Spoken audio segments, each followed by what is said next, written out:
É criança correndo, barulho, gente conversando, celular tocando, roupa indecente, fofoca, inveja. Uma coisa você vai ter que concordar comigo: se todo crente bebesse em casa a quantidade de água que ele bebe na igreja, ninguém teria problema de rins. O que a gente realmente precisa entender é que o culto é feito para Deus, não é para o homem. Hoje em dia, pastores, pregadores, grupos de louvor passam a semana inteira se esforçando ao máximo para fazer músicas que agradem o homem, para fazer pregações que agradem o homem. Os pregadores pensam: não, eu não posso falar sobre fornicação porque é um tema delicado, porque hoje nós sabemos que os jovens estão tendo um namoro totalmente pervertido e fora dos padrões de Deus. Não, eu não posso falar sobre adultério porque o irmãozinho está adulterando com a outra irmã, e se eu falar vai acabar criando uma situação difícil e eles podem até sair da igreja. Não, eu não posso falar sobre reverência na casa de Deus porque os filhos do diácono são as crianças que mais fazem bagunça dentro da igreja. Gente, isso é muito triste. O adultério está dentro da igreja, a fornicação está dentro da igreja,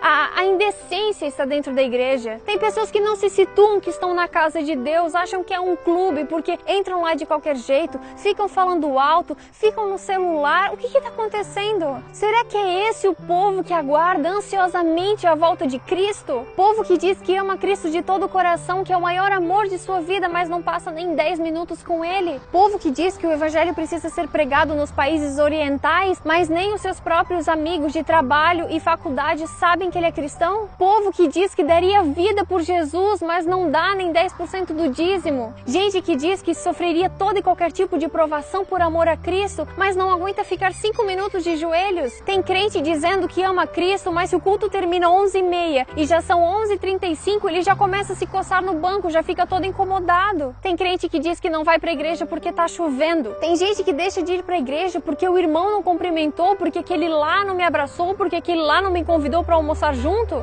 Gente, são tudo desculpas. Quem é cristão de verdade vai até a cruz por Cristo. Quem realmente ama Jesus, independente se a igreja está cheia, se a igreja está vazia, se a igreja tem bancos estofados ou se tem que sentar no chão, ele vai continuar ali porque ele ama aquele que um dia morreu na cruz para o salvar. Tem muito cristão dando desculpa esfarrapada para Deus, como se ele acreditasse nas nossas mentiras e não conhecesse a intenção do coração. Cristão de verdade, se ele está em cima, se ele está embaixo, se ele venceu, se ele perdeu, se ele está bem, se ele está mal, ele adora. Porque cristão de verdade tem plena consciência de que o nosso lar não é aqui. O que nós temos que entender é que o inimigo ele está empenhado em fazer o possível e o impossível para tirar toda e qualquer pessoa de dentro da presença de Deus. Porque ele sabe que um cristão de joelhos coloca um exército do diabo no chão. Tudo é para Deus, o culto é para Deus, o louvor é para Deus, a nossa ida na igreja não é para receber, não é para sentar no banco e pensar: o que a igreja vai me oferecer hoje? Não, você está ali porque você é um adorador, você é um servo. Tem muito crente querendo ser servido, sendo que nem Cristo veio para essa terra para ser servido, mas ele serviu e deu a sua vida em resgate por muitos. Deus está chamando uma geração de cristãos que realmente coloquem no coração esse senso de urgência de que a gente precisa mudar. O número de cristãos cresce assustadoramente cada dia mais e parece que quanto mais cresce, mais nós nos acomodamos, mais nós tratamos as coisas com descuido. Nós precisamos entender que igreja não é um clube. A gente não pode ir com qualquer roupa, falar qualquer coisa, se comportar de qualquer maneira e fazer as coisas